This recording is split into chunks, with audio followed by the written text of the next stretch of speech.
The Word of God is alive and powerful, sharper than any two-edged sword, piercing even to the dividing asunder of the soul, of the spirit, and of the joints and the marrow, and is a critic of the thoughts and intents of the heart.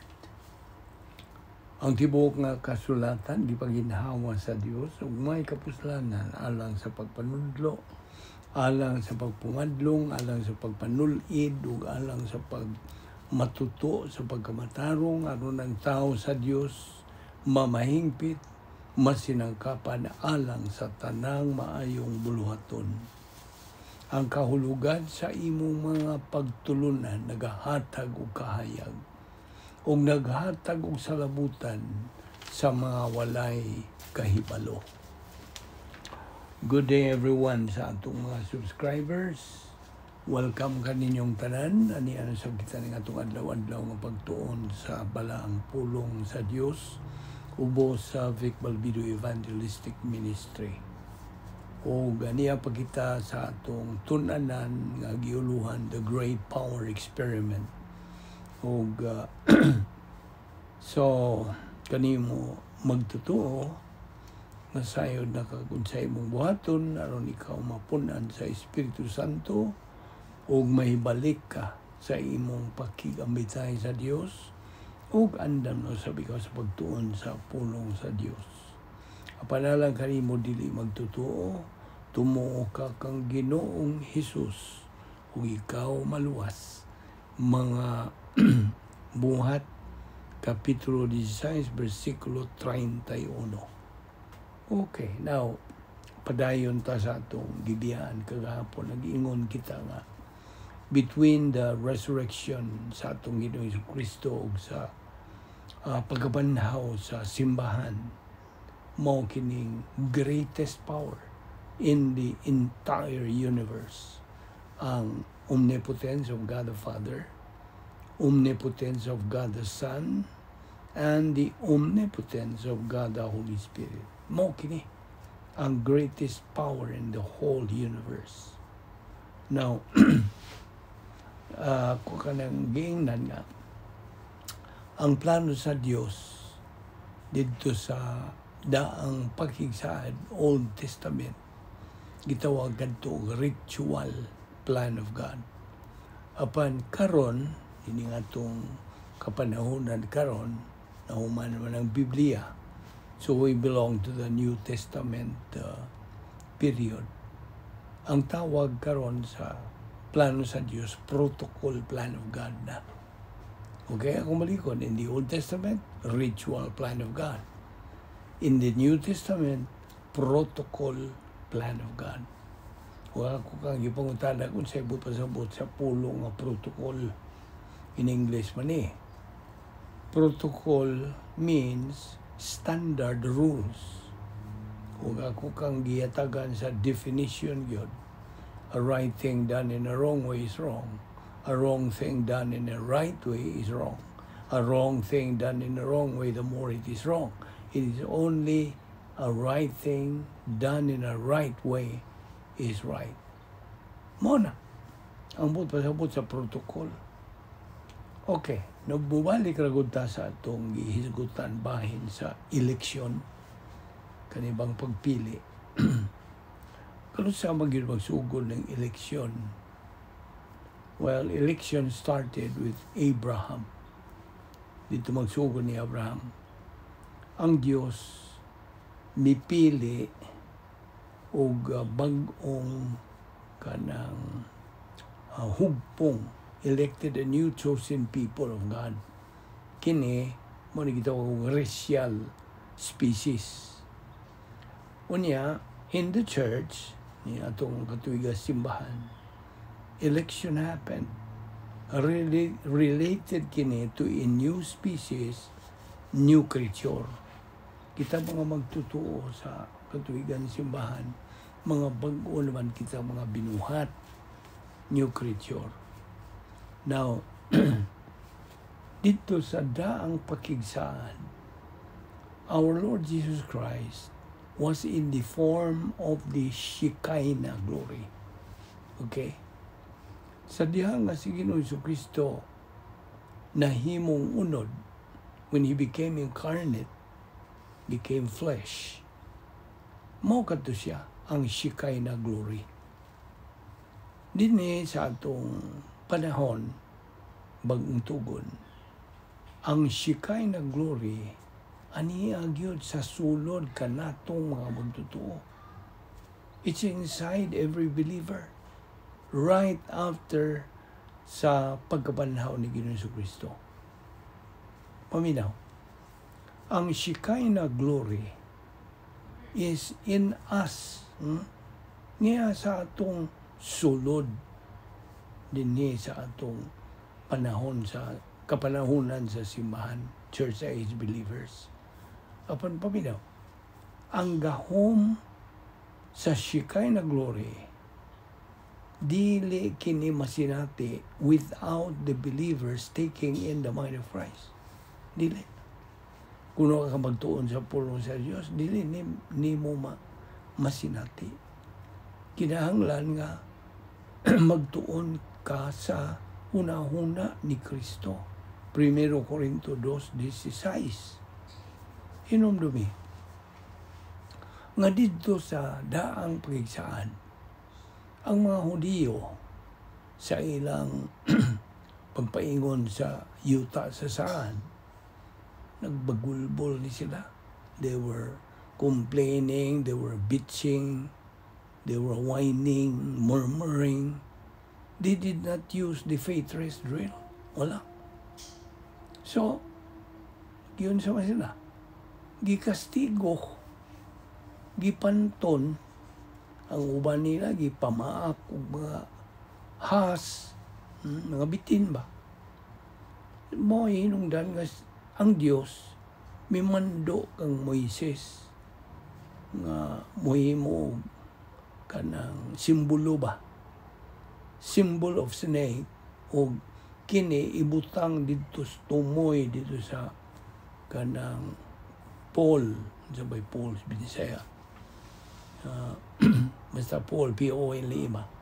And whoever, o kinsa katumo kanang sudong niya, just to look at it, will be healed. Maayo o maluwas. So mo kato'y bando sa Diyos, ala Moises, pag himo nini, simbolo. No, ani ay kaamgid nini, analogy. Faith alone in Christ alone, and you will be saved. Muna, niya itong panahon na nila mga Hudiyo. Paingon sila sa yuta sa saan, daghan nagbagulbol. O niya, giingnan sila ni Moises nga, igol ang mong musudong, tanaw ba lang mo? Nining gitisok nga Paul, huwag ka mo mga luwas. So muna, mingon sila ka, di may mutuwa na nabiyan sa yun na raman na. Di katuan. So exactly the same karong panahon na. Kung mo sangyawan sila, tumuo ka kang Ginoong Hesus o ikaw maluwas, mingon na sila kasagaran. That's easy bilibism. Mutuo na ta, niya luwas na ta. Yung katuo niya na. Namuna. Mao exactly the same attitude itong panahon na nila sa mga pinili katauhan sa Diyos. Now, muna, faith alone in Christ alone and you will be saved. Now, dinhi sa ato katuigan sa simbahan, ang tanan ng mga magtotoo, mga bag-ulang binuhat, new creature. Karon, bisag kinsang taong mutuo kang Ginoong Jesucristo, ingon ngayong maluluwas, mahimo siya simbahan. He becomes the church. Bisan og Hudiyo siya or from any race, insect, hapon, o unsa, he becomes the church. Now, in our time and age, ang kaluwasan, diha lamang, niining pagtuo lamang kang Kristo lamang. It is only by faith alone in Christ alone. Now, in the Old Testament, by the way, nanigitawag og Tetragrammaton, JHWH, Yahweh. Okay? Moningan sa Dios.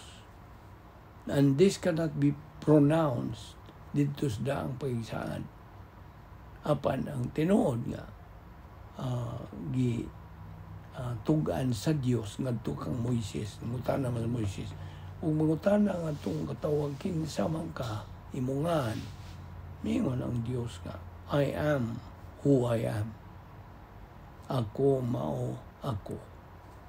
Now, dito sa daang pagigsaan, sa dihang kantong tao ni itong panahon na mutuo kang Ginoong Kristo, mihimo sila og mga rituals.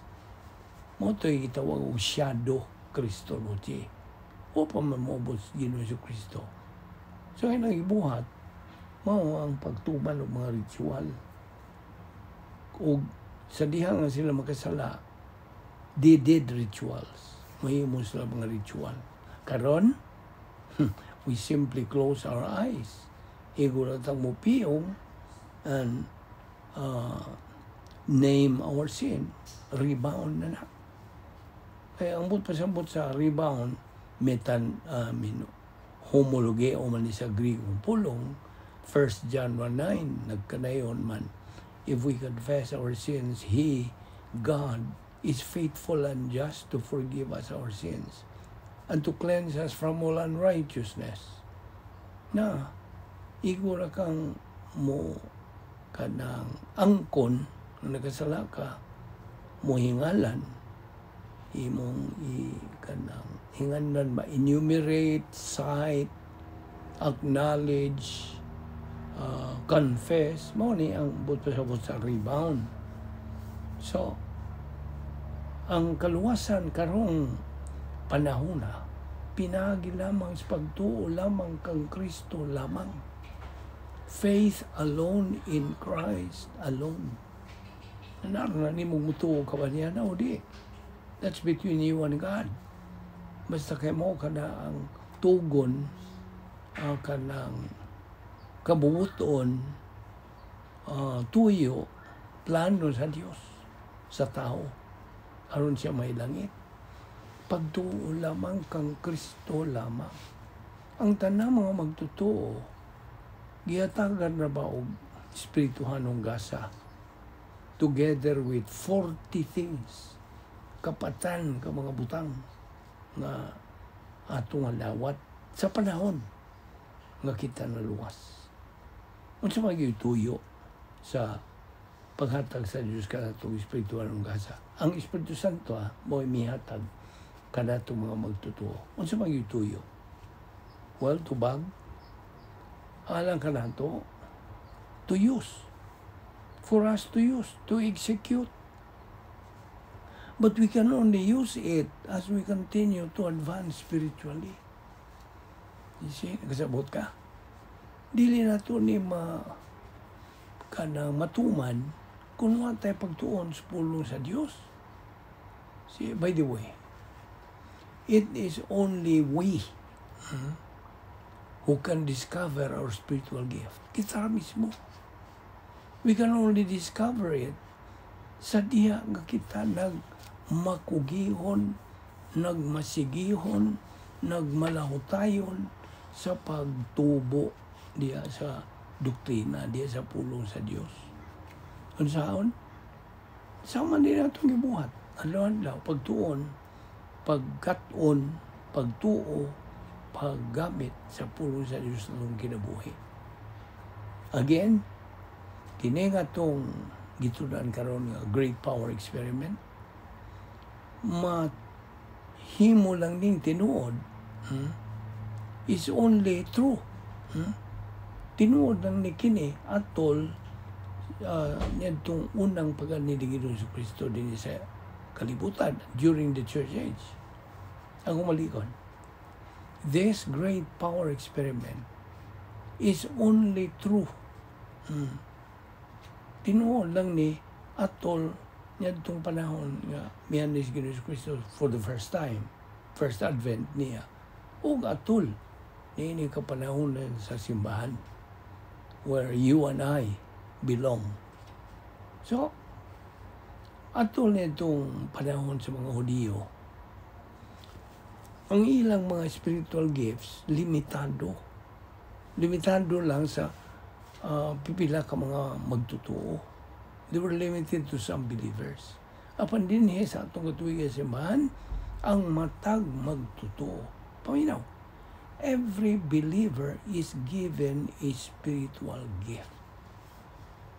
Now, luoy kayo, it's tragic nga palandungon nga so many churches today, labihan kadaghang mga kasimbahanan karon, nagtuo nga ang mga magtutuo makakabot lang sa ilang spiritual growth kung sila nag-aalagad sa ministry or some outreach. Luoy kayo. Ilang pagtuo ba? Nga mora kini ang paagi kasi na makatubo, espirituhan nun. Pagkalayo, ragyos tinuod. Dili man na mo paagi nga ikaw mo tubo. Pagkaklaro sa 2 Pedro 3:18. Ang atong kalang patubuon, grow in grace and in the knowledge of our Lord and Savior Jesus Christ, 2 Peter 3:18.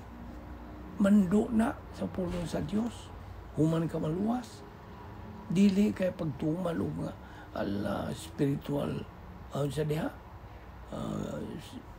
pagalagad sa ministry, pagbuhat og mga outreach, pagdistribute og mga pamphlets dito kanang na mga basahon, bahin og mga spiritual. Dili kana mga resulta ra man na sa imong pagudsa, pagtubo. Kasi ayaw na pagkadaki, ayaw na himuha nga unahon nimo. Ang unahon nimo mapagtuon, pagkaton, pagtuo, paggamit sa pulong sa Dios sa imong adlaw nga pagkinabuhi. Kasabot ka? So it is spiritual growth first, before Christian service.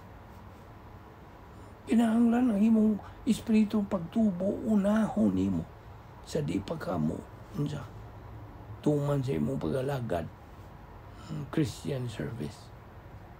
So ang magtotoo, matag magtotoo, kinahanglan nga mukabot siya sa iyang espiritual nga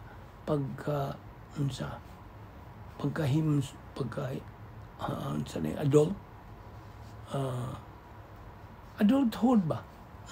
Adult before devoting to Christian service. He has to reach first spiritual adulthood. So, noon in Israel, ditong katuigan sa mga Hudiyo, had the 10 problem-solving devices. Ikaw ra nga nahisakop sa katuigan simbahan. Di man yun na. Wala sila nitong panahon sa mga Hudiyo. Wala. Wala sila 10 problem-solving devices.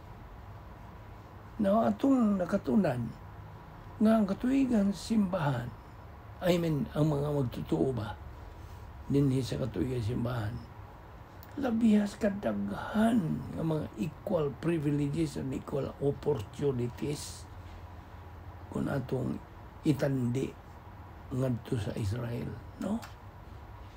So, we are fortunate. We are benefited. We are advantageous. Nga nakaangkon kita niining equal privileges and equal opportunities. Kung ikumparar na itong mga Hudiyo, panahon nila. Ang mga Hudiyo, God, nagalibot-libot sila sa kamingawan in the wilderness for how many years? Kapatan ka, katuigan, 40 years. Yeah. So, dito 40 years, sila bagulbol, bagutbot,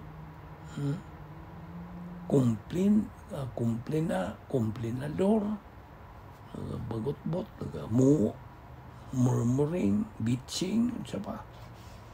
Apa na, katuigan simbahan has more emphasis on the individual privileges and opportunities.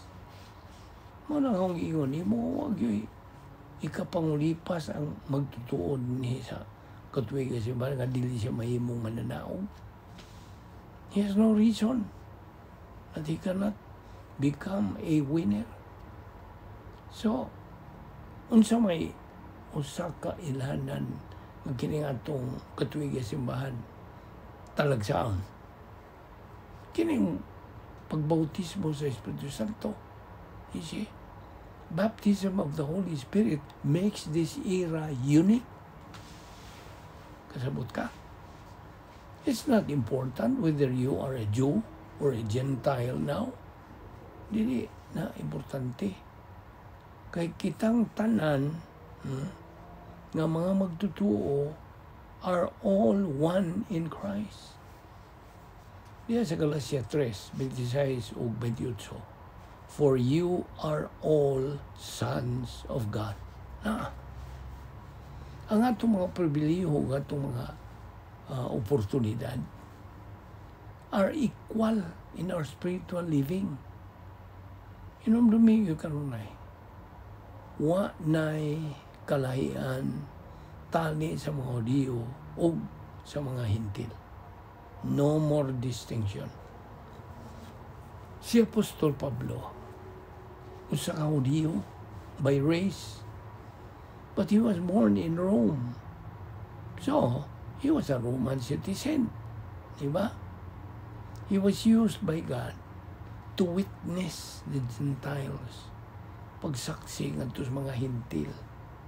Kung mahinungdan nga si Pablo, dito siya suod gyud sa divine decrees to be so. In Galatians chapter 2 verse 9, he's got na og Barnabas and Paul. Kini sila Barnabas ug si Pablo miadto sa mga Hintil. So, it is important to reach the stage of a developed personal sense of destiny. Ug ato ning ipadayon nga pagtuon ugma ayaw sipyat sa pagpakiuban ini atong series nga pagtuon sa pulo sa Dios. So, we will see you tomorrow.